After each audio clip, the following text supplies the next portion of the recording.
Episode 2 is nuts. Any story is good in which the Doctor's out of his depth, and the wheels come off on this one. Oh my gosh, I was so excited. It's so nuts, and like no other episode of this show that I'd ever seen. It sort of made me think I have to do this. Maestro's a powerful force to be reckoned with. What I'm getting to do on the set of Doctor Who is basically my entire actor fantasy checklist checked off in one episode.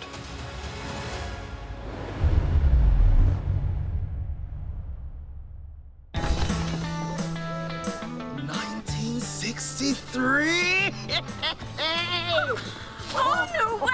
It's the Devil's Chord, and this is central Cardiff that we have turned into Abbey Road.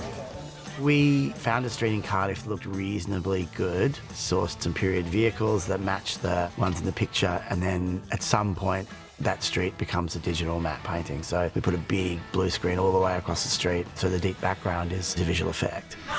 It's like the album cover! Oh, I am having the best time! Oh, look at the cars!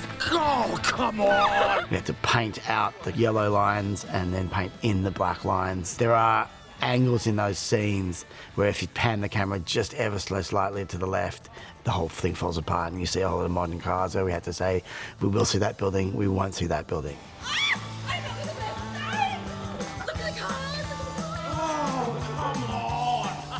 So we locked off all these roads, and we had this one day to do all the stuff that takes place on Abbey Road. That day was one of our worst, most rainy days. We left the last scene to the very end of the day because our DOP wanted it to be sunset. I spent a lot of time on the weather app feeling quite anxious, and it was Wales at its finest. The gutters were overflowing, everyone was drenched. We were staying there in the pouring rain, thinking, what the hell are we going to do? And I had a pretty good idea, which is, hang on a minute, 3 scenes ago, they were dancing in the rain. What if they just keep their umbrellas? And then we staged that scene in the rain because we had no choice. Me and Shoots were watching the scene from Big when they play the piano in the store.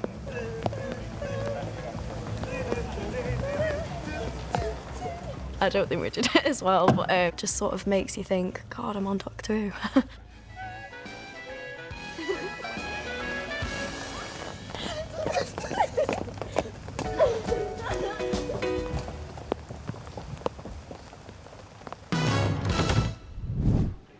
See, Mark?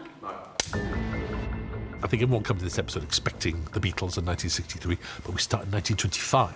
And if you know your Doctor Who, that'll ring a little bell with the Toymaker arrived in 1925. I think that's setting the store for the gods to be loose in that. Can't you play something more exciting, sir? There is one thing you might like. It's called the Devil's Chord. Does that sound exciting?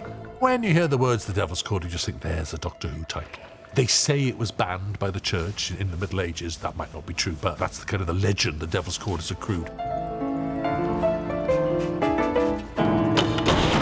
We're shooting the first scene of the episode, my first appearance. If someone wants to just lift that up for me, I'm going in. This is what you do for a living. Best job in the world. We get a little glimpse at just how powerful Maestro is. And now his song is sung. You know, it feels very Faustian. That's the right use of Faustian. We needed 2 pianos, one that worked for real and one with no strings or anything in, so we could put chinks inside it.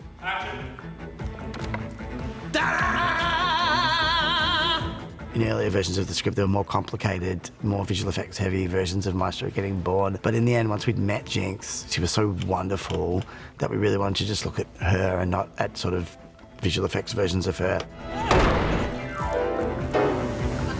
Luckily, I have quite a bit of music training, but I'm much more of a singer than an instrumentalist, so there was I was practicing conducting a lot. I would like to get a little of me actually conducting the music. Then I asked for a baton. You don't call someone maestro and not give them a baton, so. And you, Mr. Timothy Drake, you're a genius.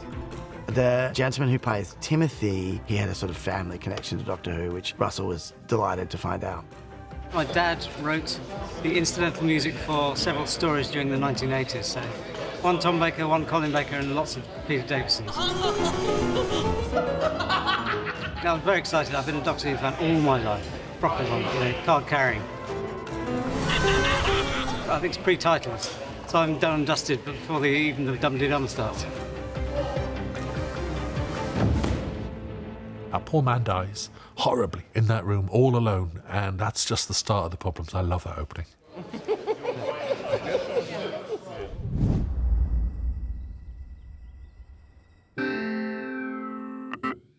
I have never had so many phone calls and conversations and emails about the look of Maestro. And actually, we worried too much. We should have just handed it over to our Claire, our makeup designer, Pam, our costume designer, with Jinx herself and said, off you go, because they just come up with actual magic. The chorus of ancient songs calls me Maestro. After extensive meetings with Russell and Jane, we've had a direction. At that point, Pam and I went away in our respective trucks and started putting images together.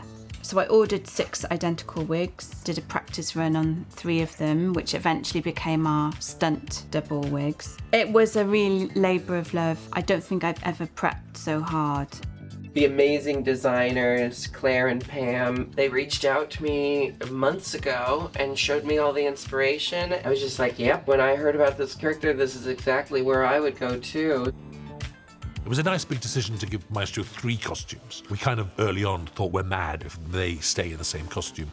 The first outfit was this piano outfit. There's piano keys sort of printed. We had them printed on the tail of her coat. I wanted to make sure that when they come down a building, this sort of massive drop sort of comes down. So it was a sort of dramatic thing.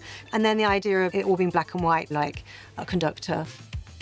The second outfit Maestro had, we decided to put them in a dress. And the idea was non-binary character. We've had them in a male outfit, let's have a dress in there. I found a picture of somebody wearing this amazing dress, which had this sort of sculptural neckline. And I thought, okay, let's do something along those lines, but I'll make it bigger. Again, big hem on this dress with all these sort of curvy bits on it. And we did it in a sort of purple, which is a sort of royal colour, which I like. I'm going solo. And then the final outfit was a kind of nod to the toy maker. It's like a band outfit again. It had lots of frogging on it, but we made it in this sort of rich blue. It has gold braid that goes around every single circumference of these massive circles, and they took a week to sew on. They were great fun to make. If you were going to make them yourself, give yourself 3 weeks. Come with me. There's a chance in this episode to do a sequence we've been trying to do in Doctor Who since 2005. And the programme once did this many, many years ago in a story called The Pyramids of Mars. And finally it was a chance for Ruby to say, well, the Earth can't be destroyed in 1963 because I'm from 2024. And the Doctor takes her to the present day, which has been ruined. I remember there was a backdrop of ruined London and it was really surreal to see. I don't live in London, but I remember Shoots was like, oh my gosh, that's my home. Then how am I still alive? Why don't I fade away? Because of me. It was challenging. I think, interestingly, the trickiest part of it are the transitions in and out of that scene. Suddenly you go from one place to another, and then you cut back to Ruby and the Doctor, and the ash that's been falling turns into ticker tapes. You get a very real moment of seeing a destroyed Earth, and then it becomes a surreal stage show. Maestro puts on a show of the destruction of the Earth. The sound of a nuclear winter. That was an amazing scene on the page. It's this incredible cabaret scene, basically. So we had to kind of think about how to build this set that was both magical but also vast. How did you enter this world? A genius. Jamie worked out how to light it in a sort of really theatrical way with big follow spots. So when the Doctor moves forward to Maestro, his spot goes with him. I get stronger and stronger until I can reach out and steal the music of the spheres. It was quite hard making something that was big enough so that in the wide you see the TARDIS and you see Maestro at the piano, 4 spotlights, and then we've actually extended above that to make it feel like they're in a sort of void, I suppose. And you might be bright and hot and timey-wimey. But genius? Oh, honey, I don't think so. Sorry to keep harping on! A new thing for me on this episode was puppeteering large objects. I'd never done that on an episode before, so the puppeteers and I thought quite a lot about how best to do that. We tried a few different techniques. It's quite complicated to get a piano to spin round 3 times and then bash through a door. What we've got is we've got some very strong chord, and we're kind of winding the piano up and then pulling it really fast in the direction that it wants to go.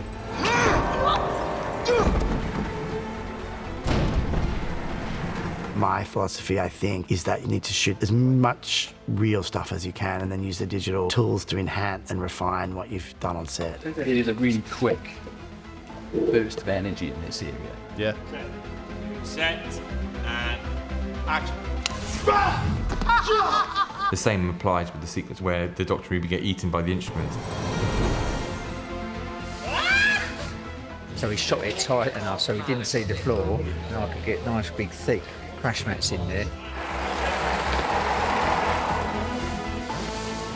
So we shot him getting pulled across the floor, going up towards the drum. We made a little tiny ramp as if he's going into the drum, and what they do, they're putting the drum in on post so it looks like it goes and disappears inside the drum.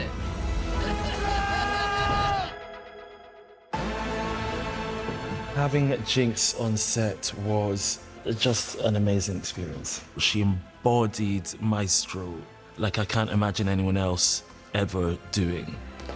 And we got to do some cool stuff as well. I mean, she trapped me in a drum, which was lots of fun, and I smashed out through the power of my afro.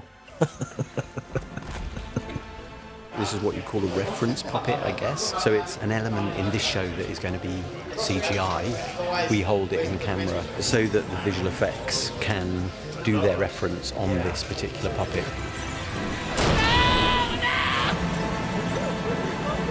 Those little sequences, I mean, they're so good. They look so real, but they were really, really fiddly to do.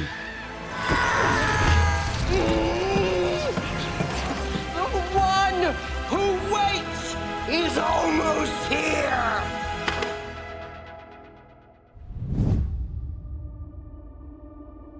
There was always going to be this massive song. The whole episode really rests on this big release of emotion. Here we go. Camera set and playback.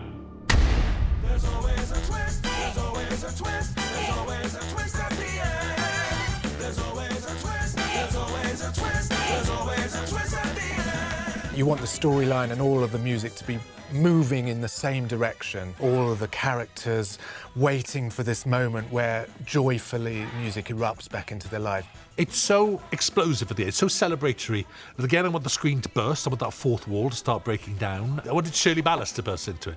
I want someone like Johannes Radeby to be there just to make us laugh. You're meant to laugh and you're meant to sing along and you're meant to join in, but that's what a song is. That's what the joy of this moment is.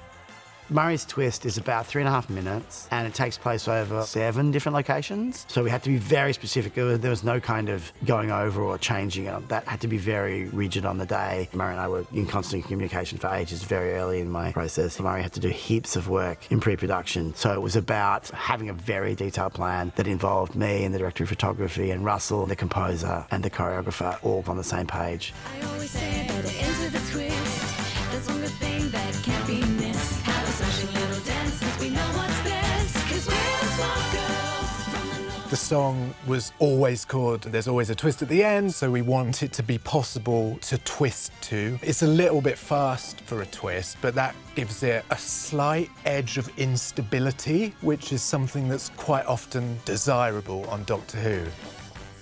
You want to push things so that they feel like they're about to collapse. Gives you a thrill when that's happening.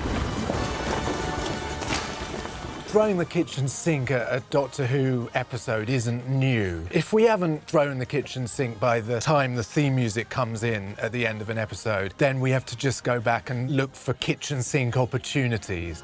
That's our MO, really, in the music department.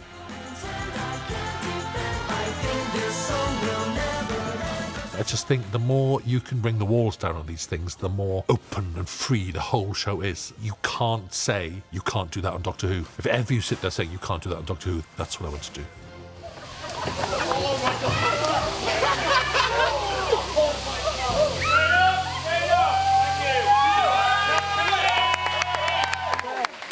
Oh, it's so chaotic.